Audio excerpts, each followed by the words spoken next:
अयनेषु च सर्वेषु यथा भागमवस्थिताः भीष्ममेवाभिरक्षन्तु भवन्तः सर्व एव हि. 11. अयनेषु व्यूह रचनेतील मोक्याच्या ठिकाणी, च सुद्धा, सर्वेषु सर्व ठिकाणी, यथाभागम निरनिराळ्या नेमलेल्या जागी, अवस्थिताः स्थित असलेले, भीष्मम पितामह भीष्मांना, एव निश्चित, अभिरक्षन्तु सर्व प्रकारे सहाय्य करा, भवन्तः तुम्ही, सर्वे सर्वांनी, एव ही निश्चितच, आता तुम्ही सर्वांनी सैन्यव्यूह रचनेतील नेमक्या ठिकाणी उभे राहून पितामह भीष्मांना पूर्ण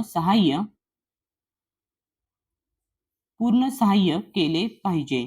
तात्पर्य: भीष्मांच्या पराक्रमाची स्तुती केल्यानंतर दुर्योधनाला वाटले की इतर योद्ध्यांना आपण कमी महत्त्व दिले आहे असे वाटू नये, म्हणून त्याने नेहमीच्या आपल्या मुत्सुद्देगिरीला अनुसरून वरील शब्दांनी परिस्थितीशी जुळवून घेण्याचा प्रयत्न केला.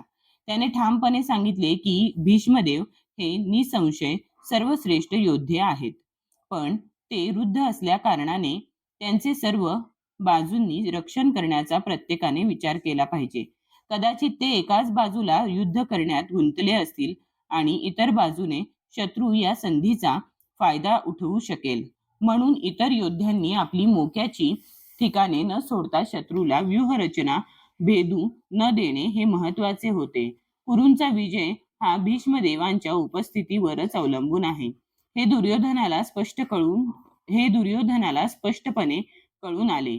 युद्धामध्ये भीष्मदेव आणि द्रोणाचार्य यांच्या पूर्ण पाठिंब्याची त्याला खात्री होती, कारण ज्यावेळी मोठमोठ्या सेनापतींच्या सभेत द्रौपदीचे वस्त्रहरण केले जात होते त्यावेळी तिने या दोघांकडे न्याय याचना केली होती, पण ते एक चकार शब्दही काढू शकले नव्हते, हे दुर्योधन निश्चित जाणून होता.